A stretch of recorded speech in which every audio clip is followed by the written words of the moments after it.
Assalamualaikum warahmatullahi wabarakatuh. Perkenalkan, saya Intan Firasti Tamara, NIM 2011B008, mahasiswi keperawatan IIK Strada Indonesia. Pada video kali ini, saya akan membahas mengenai sistem kardiovaskuler. Baik, langsung saja ke definisi. Kata kardiovaskular berasal dari kardia, kata Yunani, yang berarti jantung. Sedangkan vaskulum, kata lain yang berarti pembuluh kecil. Sistem kardiovaskuler merupakan organ sirkulasi darah yang terdiri dari jantung, kemudian komponen darah, dan pembuluh darah yang berfungsi untuk memberikan dan mengalirkan suplai oksigen dan nutrisi ke seluruh jaringan tubuh yang diperlukan dalam proses metabolisme tubuh. Selanjutnya, fungsi sistem kardiovaskuler. Secara umum, fungsi dari sistem kardiovaskuler yaitu untuk memberikan dan mengalirkan suplai oksigen dalam proses metabolisme, kemudian mengangkut nutrisi, produk-produk limbah, dan gas ke seluruh tubuh dalam proses metabolisme. Kemudian yang ketiga, sebagai sistem regulasi dengan melakukan mekanisme yang bervariasi dalam merespon seluruh aktivitas tubuh. Kemudian yang terakhir, berperan dalam menjaga suhu tubuh. Selanjutnya, komponen utama sistem kardiovaskuler. Di sini terdapat 3 komponen utama sistem kardiovaskuler. Yang pertama yaitu jantung. Jantung sebagai organ pemompa darah dan mengalirkan darah ke seluruh tubuh. Kemudian yang kedua, komponen darah sebagai pembawa oksigen dan nutrisi. Kemudian yang ketiga, saluran darah sebagai media yang mengalirkan komponen darah. Selanjutnya yaitu komponen utama sistem kardiovaskuler. Di sini saya akan menjelaskan satu persatu. Untuk yang pertama yaitu jantung. Jantung merupakan suatu organ otot yang berongga yang terletak di pusat dada dan dilapisi oleh selaput perikardium.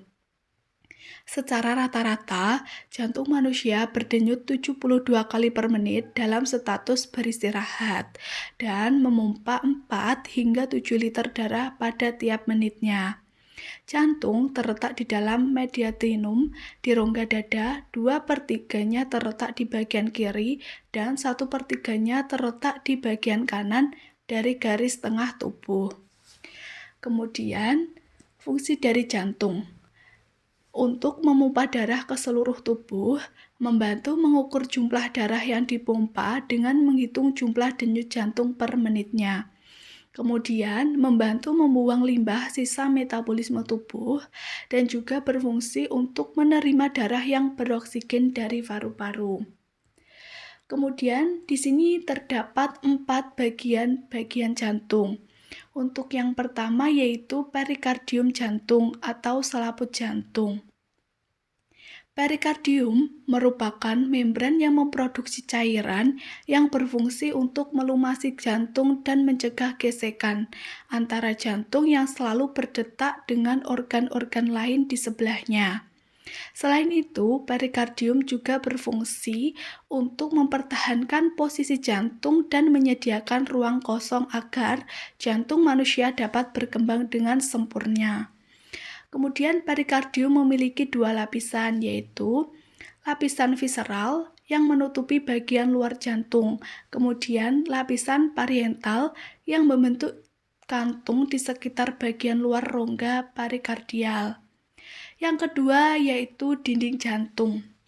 Dinding jantung terdiri dari 3 lapisan, yaitu epikardium, merupakan lapisan terluar dinding jantung.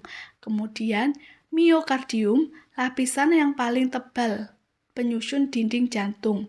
Kemudian yang terakhir endokardium, merupakan lapisan endotelium yang sangat halus dan melapisi bagian dalam jantung. Selanjutnya, bagian-bagian jantung yang ketiga yaitu ruang di dalam jantung. Jantung memiliki 4 buah ruang yaitu atrium dexter, serambi kanan, atrium sinister, serambi kiri, dan ventricle dexter, bilik kanan, dan ventricle sinister, bilik kiri. Kemudian yang keempat, katup jantung.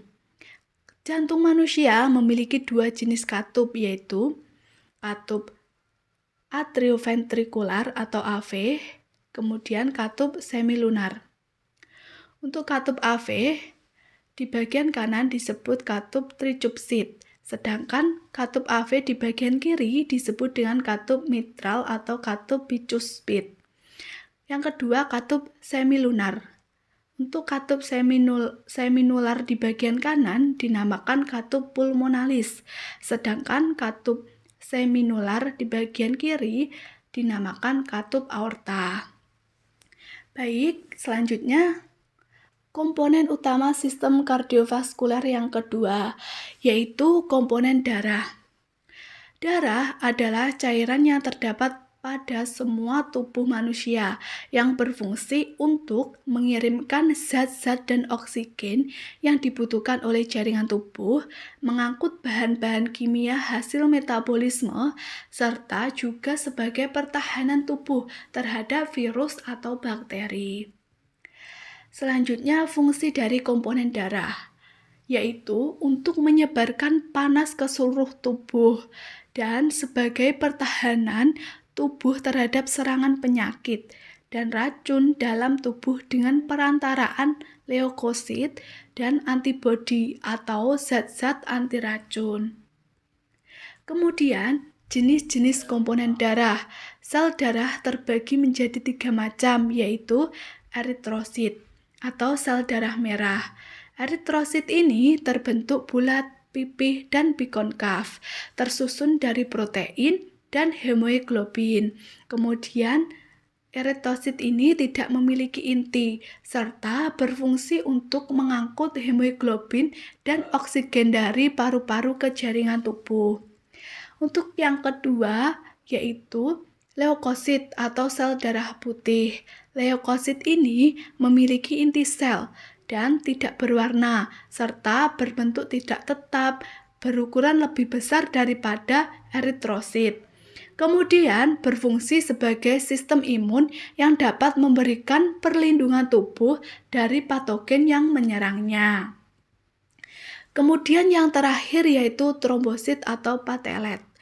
Trombosit ini tidak memiliki inti sel, tidak berwarna, dan berbentuk tidak beraturan, serta berfungsi dalam proses pembekuan darah. Kemudian komponen utama sistem kardiovaskuler yang ketiga yaitu pembuluh darah.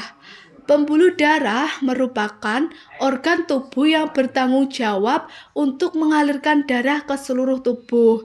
Peran ini sangatlah penting dalam sistem sirkulasi karena pembuluh darah berkontraksi dan membesar dengan bantuan otot di sekitarnya.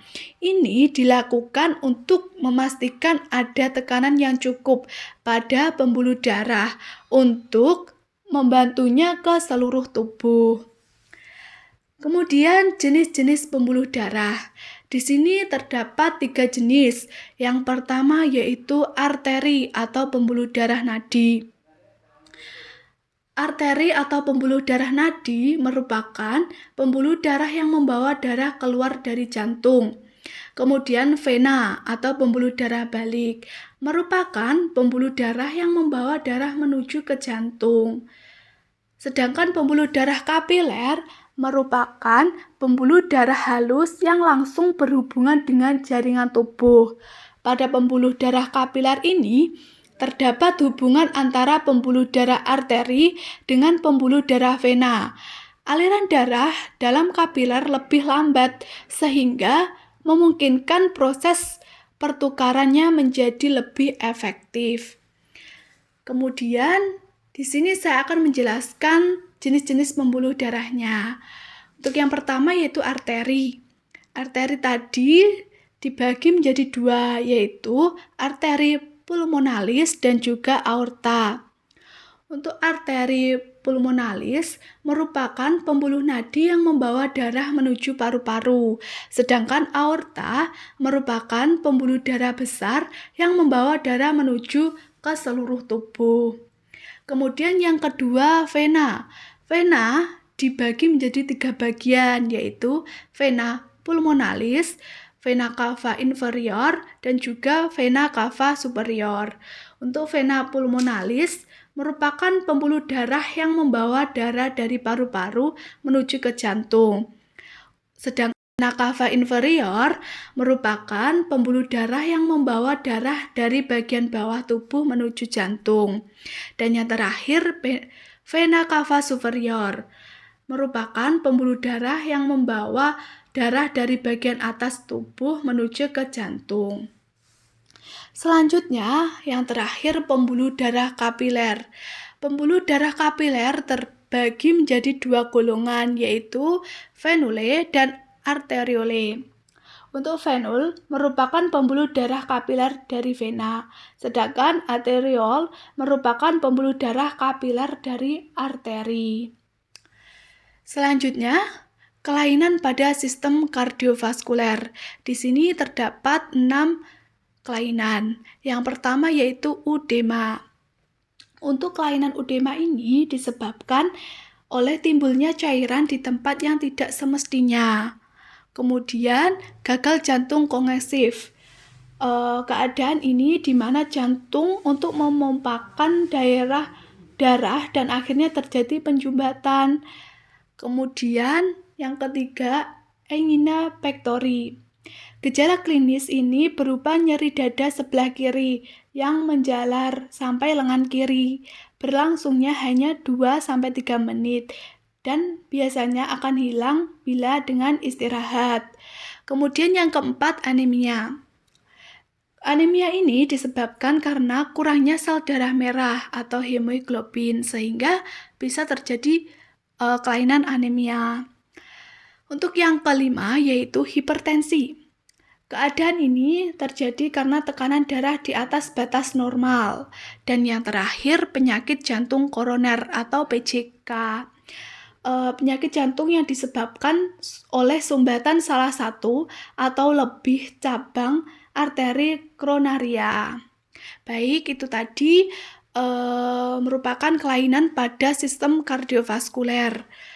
Jadi dapat kita simpulkan bahwasanya sistem kardiovaskuler yang terdiri dari jantung, kemudian komponen darah, dan pembuluh darah yang berfungsi untuk memberikan dan mengalirkan suplai oksigen dan nutrisi ke seluruh jaringan tubuh yang diperlukan dalam proses metabolisme tubuh.